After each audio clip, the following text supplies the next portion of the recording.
Witam Was serdecznie. Bardzo się cieszę, że tak wiele osób podziela moją pasję w malarstwie. Nie zapominajcie kliknąć subskrybuj oraz dzwoneczek. Dzięki temu będziecie mieć dostarczane informacje o każdym nowym pojawiającym się filmie. Jeśli natomiast chcecie zostać moim patronem, będziecie dostawać często nowe filmy dotyczące szkolenia z malarstwa. Wystarczy rozwinąć opis na dole każdego. Witam Was serdecznie na kolejnym nagraniu, gdzie pokażę tym razem, jak namalować pejzaż. Będzie to pejzaż taki troszeczkę śródziemnomorski, ale w Polsce również rosną już piękne plantacje lawendy. Więc dzisiaj skupimy się właśnie na cudnych kolorach fiolet i jego kontrastujący kolor, czyli żółć. Obraz będzie tknął słońcem, będzie piękny i mocny w kolorze. Zaczynamy sobie od naszkicowania linii horyzontu. Do tego celu użyjemy pędzli mniejszych, nylonowych, płaskich. Na palecie przygotowałam sobie różnorodne kolory. Mamy tutaj oczywiście biel, czerń do rozjaśniania, przyciemniania, ale oczywiście całą masę różnych odcieni ciepłych oraz chłodnych. Będziemy pięknie dzisiaj łączyć ze sobą te wszystkie barwy. Na początku spróbujemy naszkicować linię horyzontu, która będzie mniej więcej na naszym obrazku przebiegała w taki sposób. Chciałabym tutaj namalować niebo i wzgórza w oddali. Następnie pojawi się drugi plan, czyli element, gdzie namalujemy sobie fragment architektury. Będzie to taki charakterystyczny śródziemnomorski domek, prosty budyneczek biały i postaramy się mocnymi kolorami, fioletami, oczywiście różami skomponować piękne lawendowe pole. Będzie to takie troszeczkę dzikie pole. Chciałabym, żeby wyglądało bardzo naturalnie, a niekoniecznie w grządkach takich charakterystycznych dla upraw lawendy. Duży pędzel nylonowy, który posłuży nam oczywiście do namalowania tła, jak zwykle. Pobieram sobie na początku wodę i czystą białą farbę. Chciałabym, żeby te kolory od razu połączyły mi się później z bielą, w związku z tym na początku gruntuję sobie w zasadzie płótno samym takim podkładem z dużą ilością wody i odrobiną białej farby. Pamiętajmy, że takie puste, suche płótno, zanim zaczniemy malować, potrzebuje troszeczkę wilgoci, tak, aby zdążyło nam nasiąknąć tą wodą, bo później bardzo ładnie będą nam się łączyły ze sobą wszystkie inne kolory, a szczególnie jeżeli potrzebujemy kolorów pastelowych, takich jak podczas chociażby malowania nieba w ciągu dnia. Innym pędzlem, nieco mniejszym, postaram się teraz nałożyć na tą biel takie kolory, które będą mi się tutaj pięknie ze sobą łączyły. Pobiorę sobie troszeczkę jasnego błękitu. W kilku miejscach dodam go na tą naszą biel, która już jest w podkładzie. Odrobinę fioletu, różu, bo takie kolory będą później w naszym obrazie i chciałabym, aby niebo również było spójne potem z całością.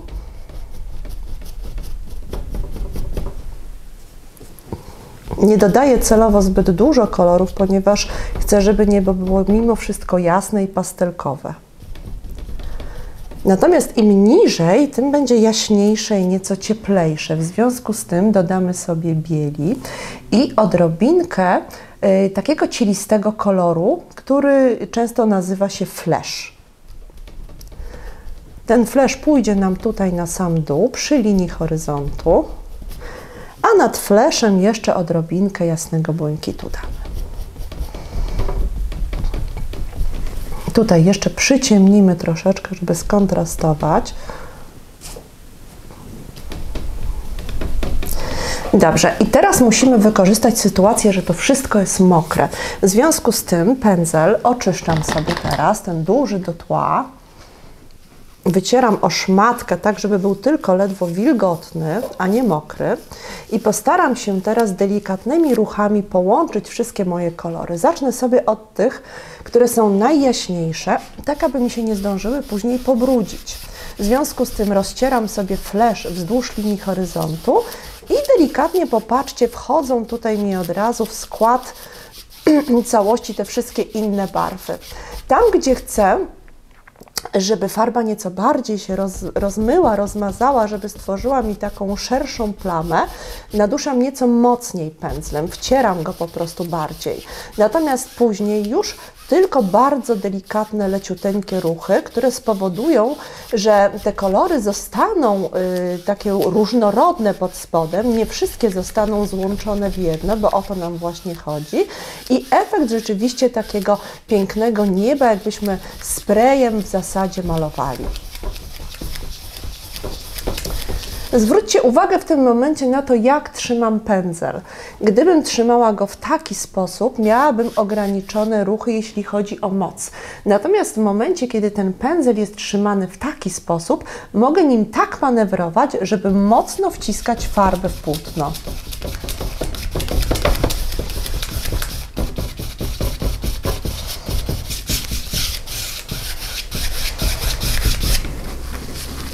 Dobrze, i teraz odwrotny kierunek. Spróbujemy już bardzo delikatnie teraz przejechać z góry na dół. I w drugą stronę już leciuteńko. W tym momencie, popatrzcie, mamy bardzo gładkie plamy, takie bardzo miękkie obrysy. Nie widać, w którą stronę w zasadzie praca była pędzlem. I o to dokładnie nam chodzi podczas malowania nieba.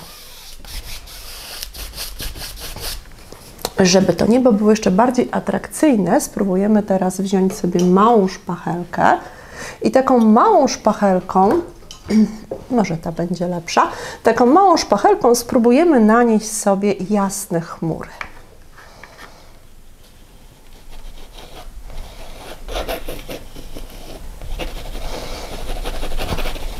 Delikatnie rozcieram niektóre miejsca w taki sposób, aby farba jeszcze ładnie połączyła mi się z tym, co jest mokre pod spodem.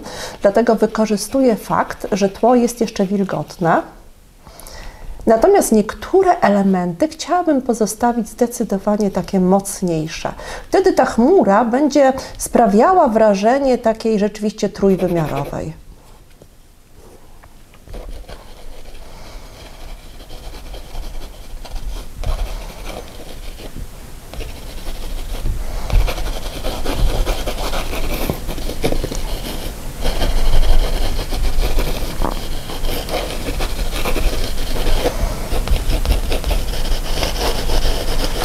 Dodamy sobie jeszcze odrobineczkę błękitu, tak aby pokazać, że na dole te chmury mają delikatny cień, że one nie są takie jednorodne w swojej strukturze i kolorystyce, ponieważ w letni dzień, kiedy słońce pada nam od góry, chmury zdecydowanie są jaśniejsze i mocniejsze, takie w swoich strukturach od góry. Natomiast ku dołowi one zaczynają nam się rozmywać i wtapiać w tło. Pojawia się taki cień.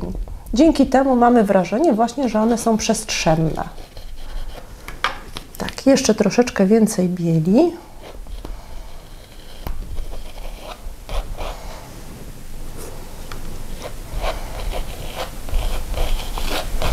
Właśnie ta biel pięknie idzie nam tutaj od góry, formułując nam takie przepiękne letnie obłoki.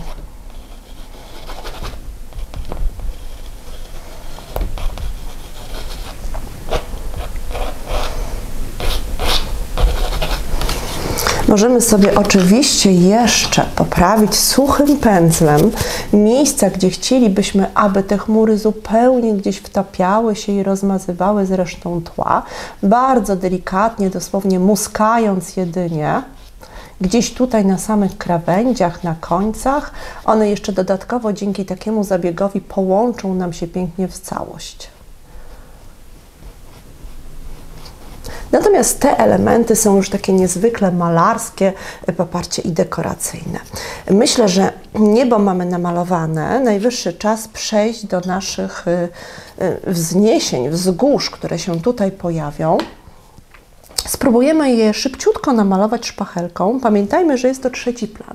I tak naprawdę te wzgórza muszą być podobne kolorystycznie do tego, co dzieje się na niebie, tak aby łączyły się w całość. Kolory pastelowe, przebielone, perspektywa powietrzna, która nam się tutaj pojawia, to znaczy, że wszystko musi być jakby za szkiełkiem kolorystyki nieba. Połączę sobie flash. Popatrzcie, ten cielisty tutaj kolor z odrobiną błękitu. Wychodzi mi taki bardzo ciekawy, taki bardzo stonowany kolor, taka pastelkowa, leciuteńka dosłownie zieleń i użyjemy sobie tutaj tego koloru do tego, aby naszkicować nasze wzgórza. Ten kolor jest taki bardzo nieokreślony.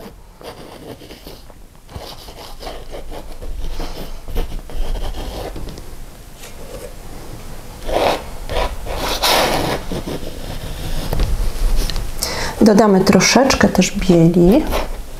Ta biel też się bardzo ładnie zacznie łączyć na tych wzgórzach z innymi odcieniami.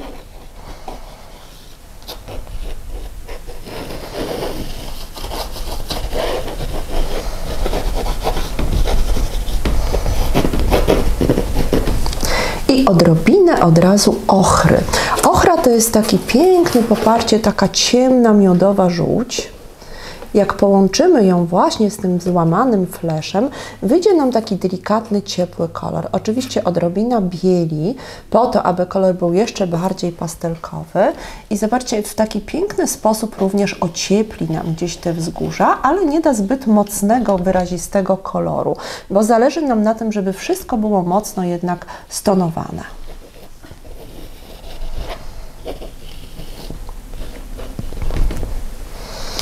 Dobrze, ustalmy sobie źródło światła. Dobrze by było, gdyby na przykład padało ono gdzieś z tej strony, tak? W taki sposób na obraz. W związku z tym prawa strona wzgórz, budynków i wszystkiego, co się znajdzie dalej, czyli na przykład drzew, będzie bardziej oświetlona, a lewa będzie wtedy schowana w cieniu. I to jest bardzo ważne, abyśmy zawsze już na samym początku obrazu ustalili źródło światła.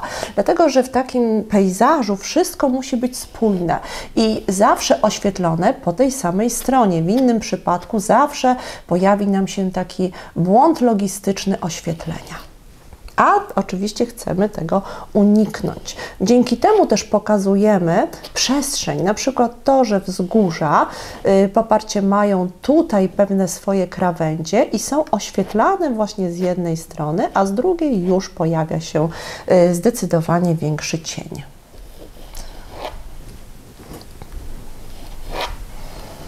Szpachelka jest takim cudownym narzędziem, które pomaga nam w bardzo szybki, taki ciekawy sposób wyeksponować pewne struktury, nadać od razu fakturę ciekawą, kolorystykę narzucić. Można nią pracować oczywiście wtedy, kiedy wszystkie powierzchnie są jeszcze mokre, a to oznacza, że możemy naprawdę szybko i sprawnie pracować na obrazie. Ciemny brąz. Taki ciepły, czekoladowy, ciemny brąz. On będzie tutaj bardzo pięknie łączył się na przykład z fioletem i z błękitem paryskim. Da to nam taki bardzo ciekawy, stonowany, popatrzcie, kolor. On tak lekko się dzięki temu ochładza nam i będzie się łączył później w całość z innymi barwami, a kolory będą fioletowe, różowe, więc ten fiolet z błękitem paryskim bardzo tutaj pięknie będą pasowały jako domieszki do innych kolorów. W ten sposób podkreślimy sobie dół naszych wzgórz i postaramy się już delikatnie przejść na ten taki pas, który będzie stanowił ten trzeci, gdzieś odległy plan. On nie może być jeszcze zbyt ciemny, w związku z tym my jeszcze tutaj musimy oczywiście przepracować pastelowymi kolorkami, dodać odrobinę fleszu, odrobinę bieli, ale te barwy już będą nam się bardzo ciekawie, ładnie ze sobą łączyły i również delikatnie oddzielały już nasze wzgórza. Teraz do akcji przystąpi ten większy pędzel. Przepracujemy sobie troszeczkę tak, aby rozmazać teraz i połączyć nieco ze sobą te barwy, ale nie do końca, ponieważ to, co tutaj wykonała szpachelka, jest bardzo ciekawą pracą i pozostawimy to jako taką właśnie atrakcję w obrazie, która ma ciekawe struktury. Przejdziemy sobie nieco niżej, zostawimy tutaj troszeczkę oddechu, takiego powietrza, żeby obraz też nie był taki zbyt przemęczony, zbyt natłoczony. Warto jest zawsze gdzieś połączyć szpachlę i dodać do tego takiego właśnie lekkiego rozmazu, melanżu, przecierki dużym pędzlem, podobnie jak to miało miejsce tutaj na górze na naszym niebie. Dobrze, mamy ze sobą trzeci plan, przechodzimy w strefę drugiego, ale zanim to zrobimy, chciałabym ustawić od razu kolorystycznie plamy na obrazie. W ten sposób praca będzie taka i szybsza oczywiście i bardziej skomponowana później. Na samym dole będzie ciemno, pojawi się ciemna zieleń z odrobiną czerni i granatu. Połączę sobie tutaj takie ciemne kolory, popatrzcie, mam tutaj błękit paryski, zieleń, odrobinę czerni. To będzie taki bardzo ciemny, ale wyrazisty i mocny kolor, który znajdzie się tu już na pierwszym planie i to będzie taki podkład w zasadzie pod to, co będzie się działo dalej.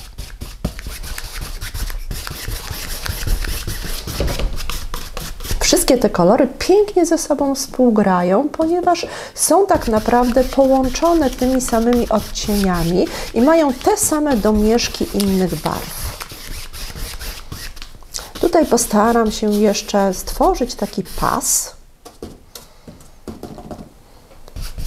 który będzie stanowił cień.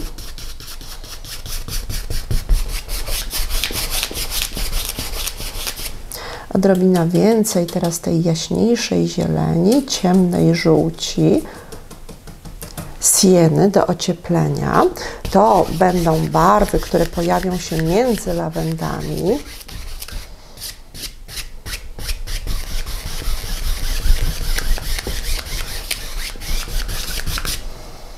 Teraz więcej samej żółci z ochrą po prawej stronie.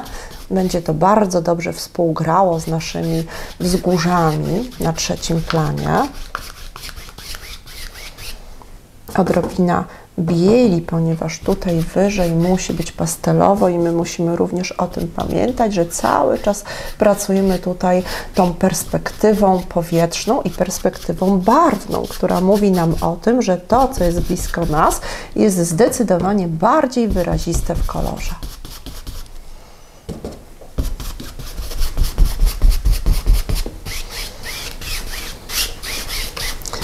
Robi nam się już tutaj tak ciekawie, piękne podkłady się wytworzyły, natomiast tutaj będzie strefa tej naszej głównej lawendy, o której była mowa, w związku z tym umyjemy sobie pędzel, tak żeby on nie był już brudny, w innych barwach, dobrze go wytrzemy i pobierzemy sobie fiolet i odrobinę różu. Troszeczkę błękitu paryskiego i tutaj stworzymy taką piękną, już głęboką plamę, która będzie stanowiła idealny podkład pod lawendę. Na razie są to bardzo ciemne barwy, jak widzicie, bo my zawsze zaczynamy od tych najciemniejszych odcieni, a później rozjaśniając tworzymy tak naprawdę piękny trójwymiar i głębię.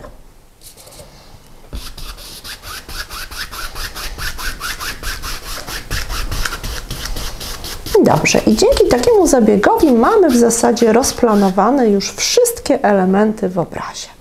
Teraz zaczniemy malować już bardziej konkretnie i spróbujemy sobie ustawić na początku nasz domek, tak? Będą to takie dwa obiekty, mniej więcej w tym miejscu. Na razie szpachelką wyznaczę sobie, ponieważ to wszystko jest jeszcze mokre, mogę sobie po prostu wytrzeć zupełnie farbę i zamiast rysować pędzlem, mogę wyznaczyć to po prostu wydrapując szpachelką. Chciałabym, żeby tutaj był pierwszy domek. On będzie tak wzniesiony w taki sposób. Spróbujemy to sobie naszkicować. Ta ściana musi być zawsze prostopadła w architekturze. Natomiast ta pojawia się już pod różnym kątem, w zależności oczywiście od ustawienia naszego obiektu.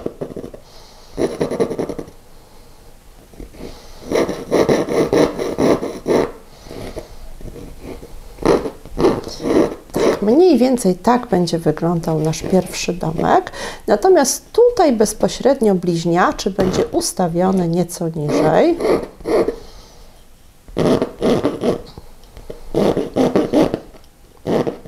On będzie przechodzić tutaj troszeczkę poza obręb. Będzie stał również odrobinę niżej. Tak stworzymy mu ściankę. No i teraz pod takim samym kątem, jak stoi ten, musi się pojawić ten domek. I on również będzie miał oczywiście tutaj daszek przy niewielkim spadzie. Tutaj kąt musi być ten sam, żeby się wszystko nam dobrze zgadzało. I ustawiony już jest drugi. Dobrze, mamy naszkicowane, wydrapane w zasadzie nasze domki. Teraz spróbujemy je szybciuteńko naszkicować cienkim pędzelkiem, kałankiem.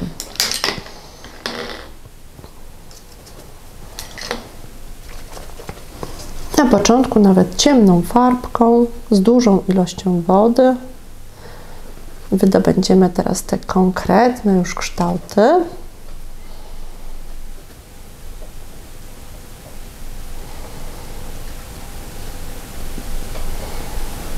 Domki będą bardzo proste, z maleńkimi okienkami, takie bardzo charakterystyczne dla takiej typowo śródziemnomorskiej architektury.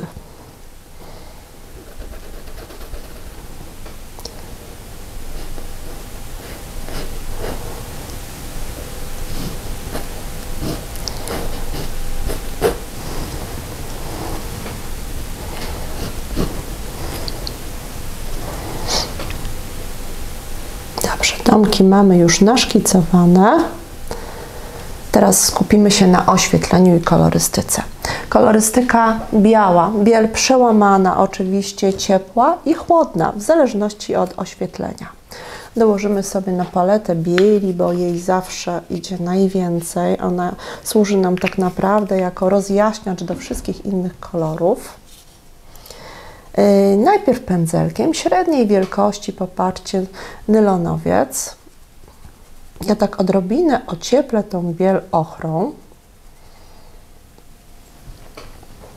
I ponieważ ustaliliśmy, że źródło światła idzie nam z tej strony, więc te elementy będą oczywiście jaśniejsze, natomiast to, co będzie z boku, będzie odrobinę ciemniejsze. W ten sposób pokażemy bardzo ładnie bryłę. Dobrze, i jasne kolorki jeszcze za chwilę poprawimy sobie szpachelką, tak żeby te kolory były bardziej intensywne. Na razie troszeczkę jeszcze łączą nam się z podkładem, szczególnie podczas malowania i wcierania mocnego pędzlem. Tam była pod spodem zieleń, więc troszeczkę ta zieleń będzie nam tutaj przenikała, dlatego też pójdzie za chwilę szpachelka. I z boku dodamy sobie troszeczkę tego ciemnego brązu. On tak nam bardzo ładnie ochłodzi tą biel, stworzy takie wrażenie cienia. No i odrobina błękitu paryskiego, który również bardzo pięknie zawsze łączy się z bielą i pasuje nam doskonale jako jej ciemniejszy odcień.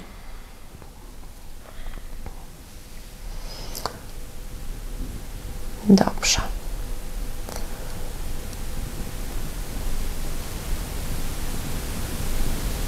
No i mamy w ten sposób zamalowane podkładowo na razie ścianki. Tutaj troszeczkę rozjaśnimy, żeby nie było za ciemno, bo my patrząc się na te domki musimy mieć wrażenie, że jest to dokładnie ten sam kolor, tylko w oświetleniu i w cieniu. No i delikatnie namalujemy sobie czerwienią, pomarańczem, z dużą ilością bieli, odrobiną fleszu, zmieszanym takim ciekawym kolorem, delikatnie nasze daszki. I to samo, z tej strony będzie jaśniej.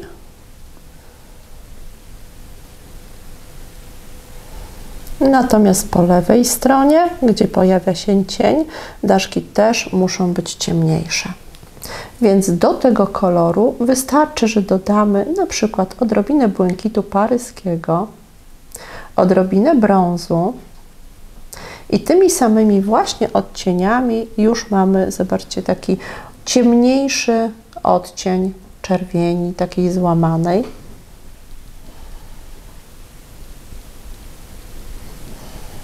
Bardzo taki ładny, stonowany, delikatny kolor, który też pięknie łączy nam się zarówno z lawendą, jak i tutaj z tym, co dzieje się na naszym trzecim planie.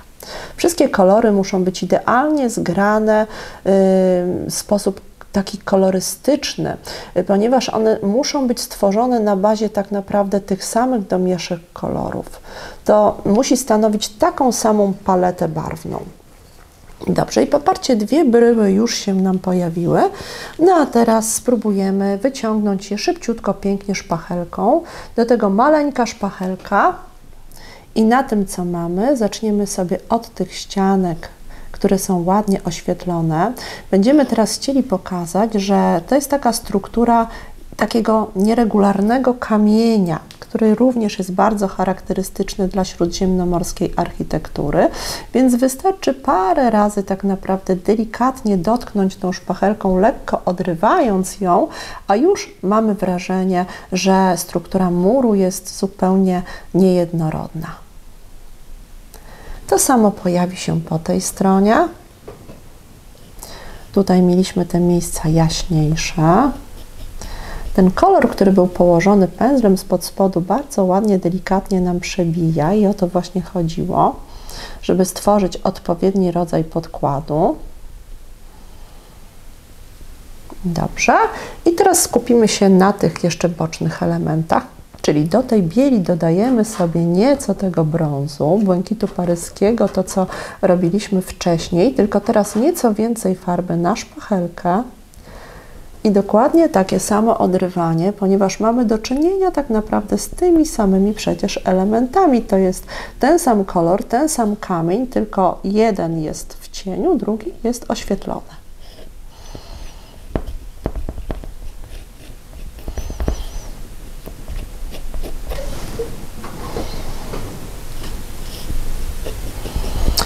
Z tymi domkami trzeba się odrobinkę pobawić, ponieważ to jest w zasadzie główny taki element, gdzie pojawia się jakiś szczegół taki mocniejszy w obrazie, a tam, gdzie jest szczegół, to my zawsze zwracamy na to większą uwagę. Patrząc się na obraz, zawsze wzrok się najpierw w takie miejsca kieruje. To tak samo, kiedy malujemy portret, wystarczy, że bardzo dokładnie zrobimy twarz, a cała reszta postaci również wydaje nam się już szczegółowa, chociaż nie zawsze tak jest. Od góry, tutaj gdzie są daszki, zawsze pamiętajcie o tym, że pada cień.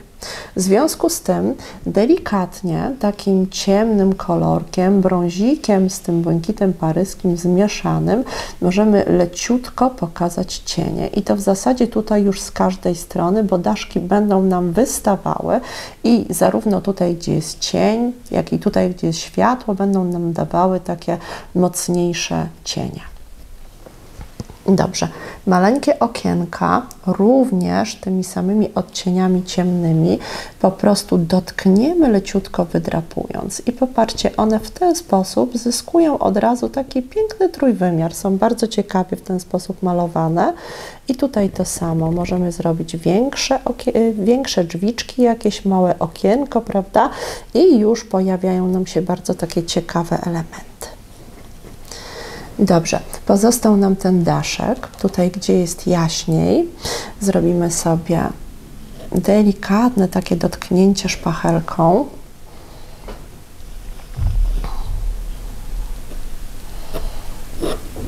Z jednej strony, z drugiej strony.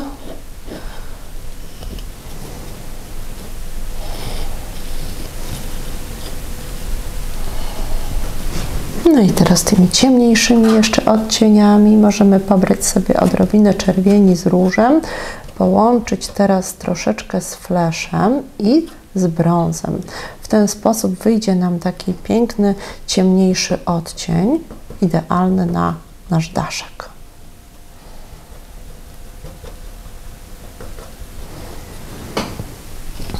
I podkład też będzie bardzo ładnie z tym współgrał.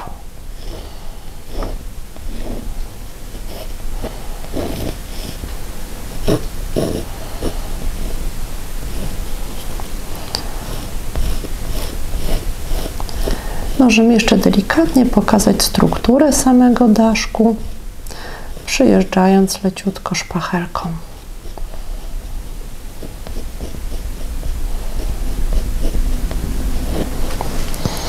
Dobrze, wyda nam się teraz taki ciekawszy jeszcze dodatkowo.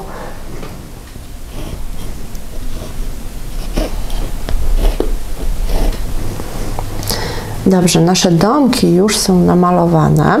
Teraz spróbujemy naszkicować sobie drzewo w oddali. Też może tym cieniutkim pędzelkiem. Mamy tutaj ten piękny, ciemny brąz. Drzewko, które będzie delikatnie jak gdyby zasłaniało częściowo nasz pierwszy domek. W takim ciekawym, dosyć dynamicznym układzie.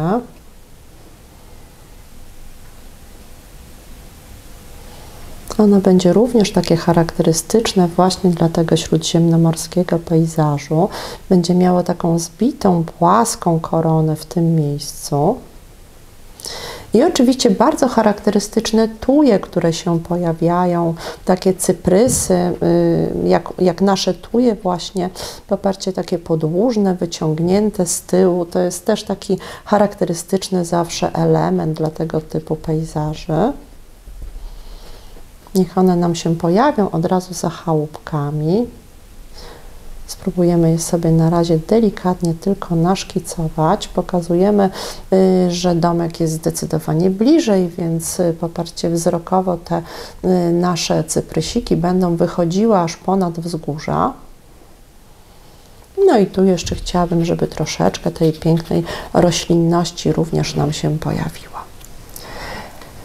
Pędzel do tapowania, czyli szczeciniak, jest niezwykle przydatny do malowania drzew i traw. I tutaj użyjemy sobie właśnie takiego szczeciniaka, wycierając go dobrze najpierw o bawełnianą ściereczkę i potapujemy sobie drzewko, koronę drzewka. Najpierw ciemniejszą zielenią z odrobiną tego błękitu paryskiego, który cały czas, poparcie, i fiolet łączę razem.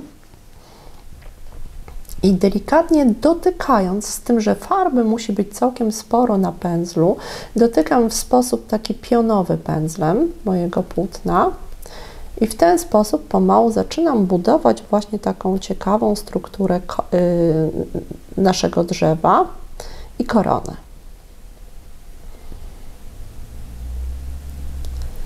Na dole jest zdecydowanie ciemniej, pada cień, natomiast teraz pobiorę jasną zieleń i żółć. Dodam troszeczkę nawet bieli do tego i spróbuję leciutko rozjaśnić od góry nasze drzewko.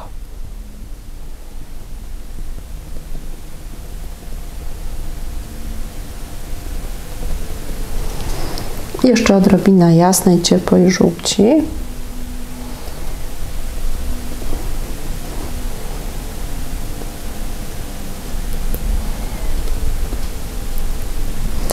I już pojawia się piękna, trójwymiarowa, poparcie, taka charakterystyczna korona. Tym pędzlem również mogę namalować, zobaczcie, cyprysiki nasze, pamiętając o tym, że po prawej stronie musi być jaśniej, więc mam nałożony jaśniejszy odcień i jadąc tylko leciutko tak do góry włosiem pędzla mogę uzyskać już podobną taką strukturę charakterystyczną właśnie dla tych drzewek. Po drugiej stronie ciemniej, podobnie jak to miało miejsce podczas malowania tego drzewka.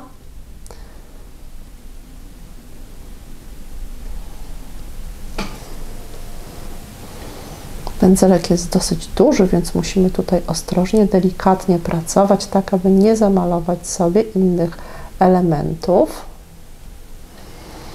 No dobrze.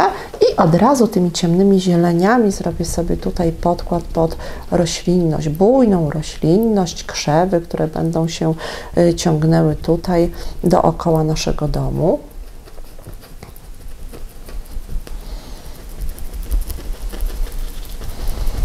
Właśnie takie tapowanie bardzo szybko buduje piękną, ciekawą zieleń i wszystko zależy od tego oczywiście, w jaki sposób pracujemy pędzlem. Możemy malować zarówno tego typu drzewa, cyprysy wysokie, ale również trawy, roślinność, krzewy. Tutaj musi się dużo dziać. Ta różnorodność kolorystyczna tutaj jest bardzo ważna. I ten pędzel właśnie szczeciniowy bardzo pięknie tutaj nam będzie pracował. Tutaj wszędzie, gdzie pojawiły się takie podkłady, musimy jeszcze delikatnie poprawić te miejsca tak, aby pokazać tą ciekawą jeszcze przestrzeń z tyłu. Tam również coś się musi jeszcze nam zadziać, tylko musimy pamiętać oczywiście tutaj o tym, aby te kolory były delikatniejsze zdecydowanie niż na pierwszym planie. Odrobinę bieli, ale również możemy już dziś pokazać w oddali zmieniające się barwy, tak? Czyli na przykład te same lawendy, które pojawią się tutaj w ostrym, takim już mocnym kolorze, tam z daleka mogą pojawiać się jako takie odległe pola, ledwo zarysowane kolorystycznie.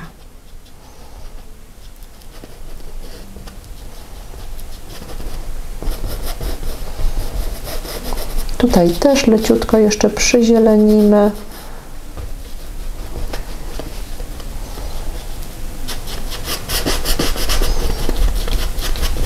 I przechodzimy sobie tutaj w ten bliższy plan już. Mocne kolory, czyli fiolet, błękit paryski. I tutaj już możemy przepracować sobie troszeczkę tak tapowaniem.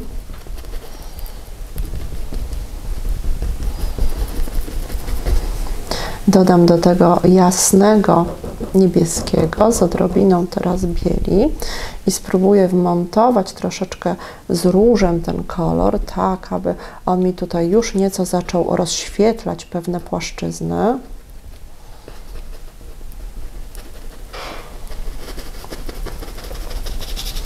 Na razie pięknie pracuje jeszcze ten pędzel do tapowania typowego.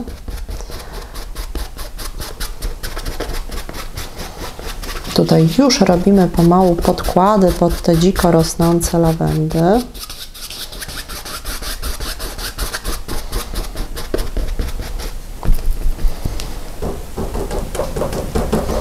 Jeszcze odrobineczkę spróbujemy ruszyć tutaj te miejsca, tak aby wyodrębnić na przykład gdzieś powiedzmy ścieżkę idącą do tego domku. Niech tutaj pojawią się jeszcze jaśniejsze płaszczyzny.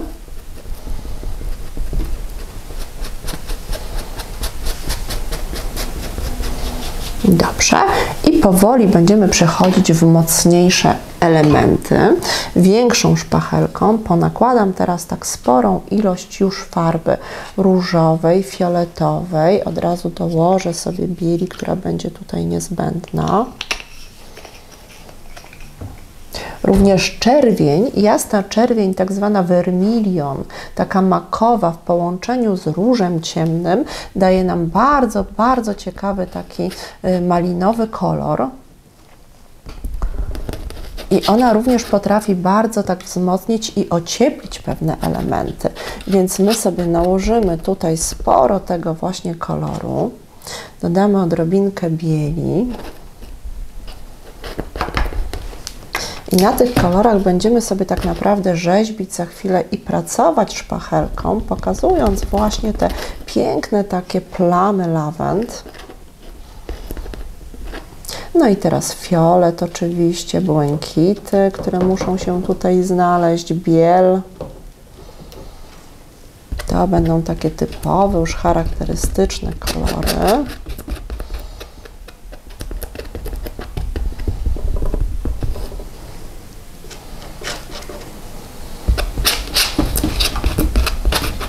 Nie bójmy się tutaj dać dużo farby, dlatego że ona tak naprawdę musi tutaj stanowić grubą, taką intensywną powierzchnię do tego, abyśmy mogli tak naprawdę stworzyć niemalże płaskorzeźbę na obrazie. No i im niżej, tym będzie oczywiście ciemniej. Dodajmy sobie tutaj jeszcze trochę tej czerni z ciemną zielenią, która na początku nam się pojawiła w samym podkładzie pędzlem. Ona będzie również nam tutaj bardzo przydatna. Dobrze. I teraz tak, postaramy się kantem szpachelki teraz powyciągać troszeczkę takich długich kreseczek. To będzie pierwsza taka właśnie struktura tej rosnącej lawendy. I teraz popatrzcie, ta zieleń z czernią, ona będzie w piękny sposób szła ku górze, tworząc nam takie gotowe, bardzo ciekawe kolory i struktury. I na tym dopiero będziemy sobie tak naprawdę budować lawendę i kwiaty. Praca jest taka, zobaczcie, bardzo wrażeniowa, impresjonistyczna, mocna w kolorze i o to właśnie chodzi, żeby pokazać te piękne, mocne kolory dzisiaj właśnie w naszym pejzażu, typowo takim słonecznym i lawendowym.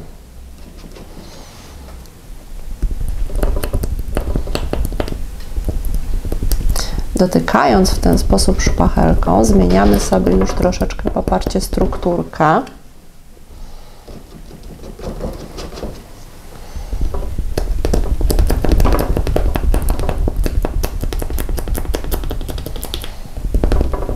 I zaczynamy budować sobie rośliny.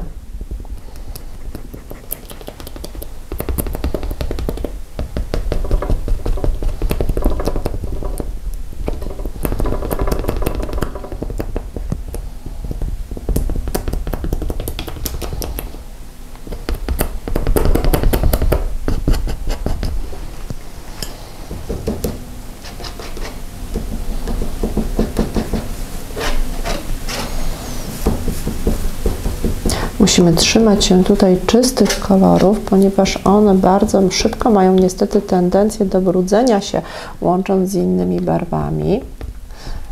Dalej będziemy widzieli już te pola takie jako tylko plamy.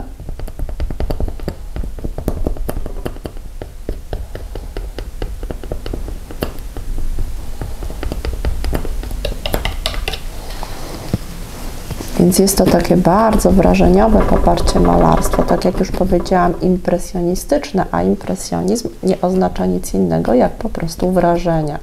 Czyli takie ulotne chwile, które próbujemy złapać gdzieś na obrazie, biorąc pod uwagę głównie tak naprawdę barwy i plamy kolorystyczne.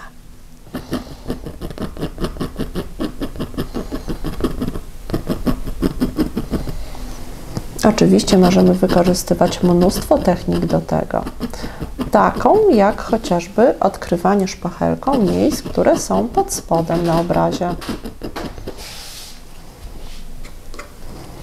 Nieco kontrastu więcej damy, ponieważ są to już bliższe plany i one jak najbardziej mają prawo być skontrastowane różnymi mocnymi barwami, jasnymi i ciemnymi.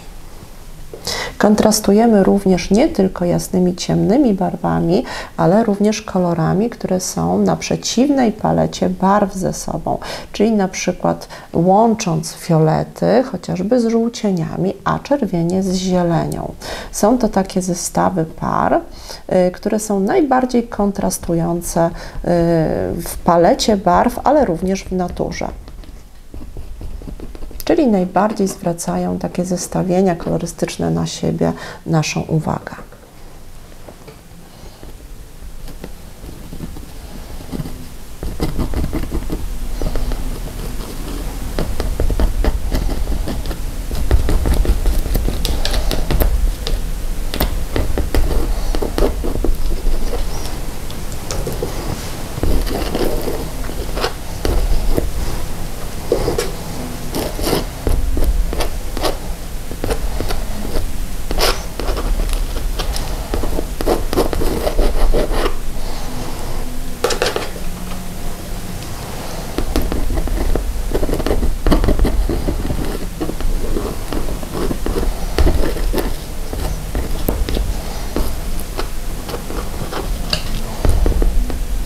Takie piaszczyste ścieżki, mocno oświetlone w słońcu, będą nam właśnie takie piękne odcienie żółcieni dawały i w połączeniu z tymi fioletami tworzą nam się właśnie takie zestawienia kontrastowe barwne. Dzięki temu obraz wygląda na taki niezwykle żywy.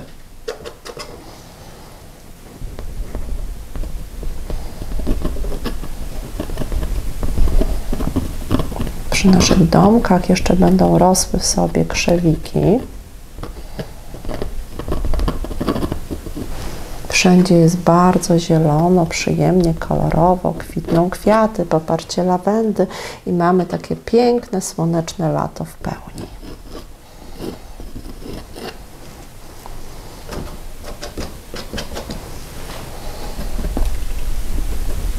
Możemy również powzmacniać sobie jeszcze oczywiście ten pierwszy plan, tak żeby on był taki mięsisty, wyrazisty niezwykle w kolorze. Czyli na czubek szpachelki nabieram więcej, mocniejszej farby, poparcie w takiej kolorystyce, oczywiście typowo lawendowej, różowej, z odrobiną nawet tej właśnie makowej czerwieni i wprowadzam sobie jeszcze dodatkowe takie elementy, które będą mi kojarzyły się później z kwiatami. Staram się, żeby ten obraz nie był taki bardzo realistyczny, bardzo szczegółowy, ale bardziej tutaj nastawiamy się na to wrażenie barwy, koloru mocnego, na tą naszą impresję.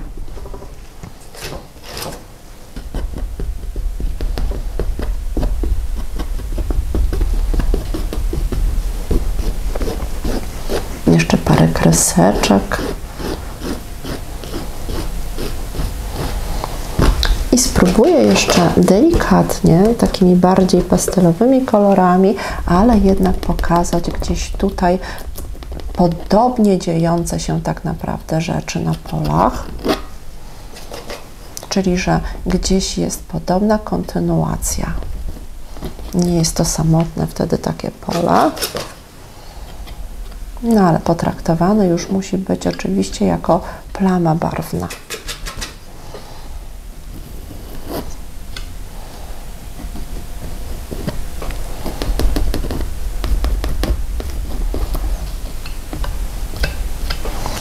Dobrze, i żeby nie było takie zupełnie samotnie w strukturze, dodamy sobie jeszcze odrobinę tych żółcieni,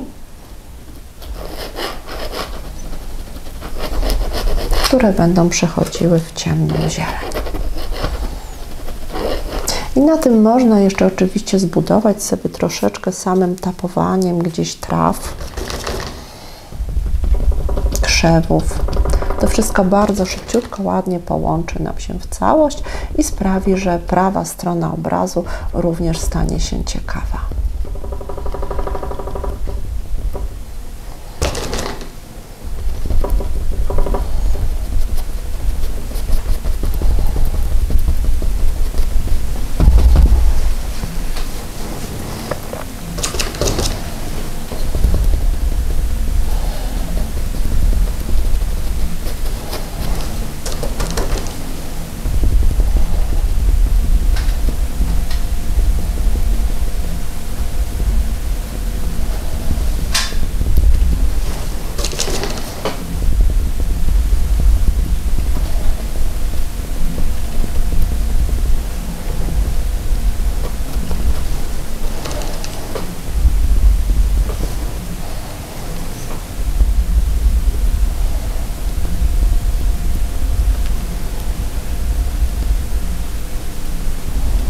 No dobrze, wyraźnie widać, że po prawej stronie pada nam to mocne światło oświetlające wszystkie elementy w obrazie. Mocne żółcienie pięknie zaczynają kontrastować z naszymi fioletami i różami.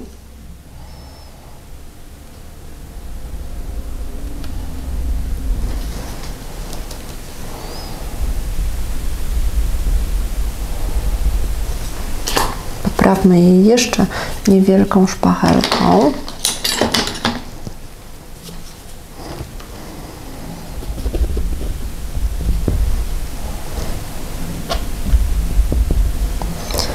Dobrze.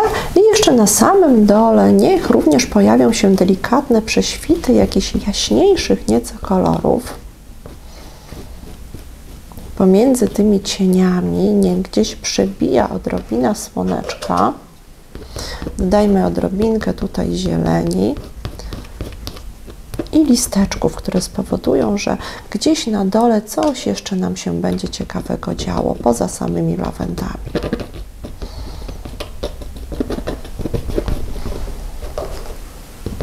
Parę właśnie takich dotknięć lekkich szpachelką zaraz spowoduje, że jeszcze wyłoni nam się z tego wszystkiego jeden ciekawy jakiś element zieleni.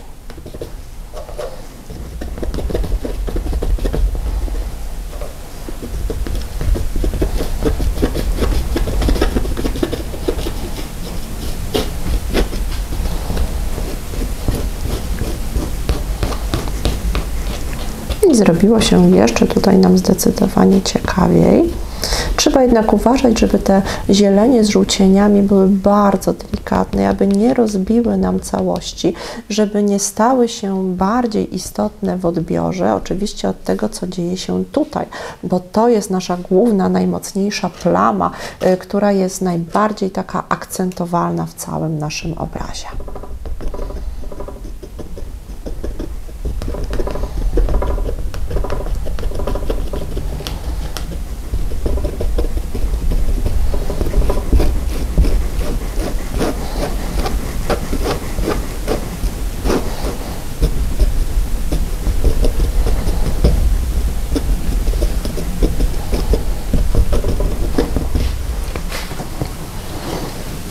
No dobrze, moi kochani, pomaleńku będziemy kończyć. Mam nadzieję, że poczuliście się już jak na wakacjach, w Toskanii być może, gdzieś w klimacie typowo śródziemnomorskim, gdzie pojawiają się wzgórza, piękne lawendowe miejsca, no i charakterystyczna architektura. Dziękuję Wam bardzo za uwagę w dzisiejszej części namalowania obrazu lawendowego i oczywiście zapraszam do kolejnych filmów.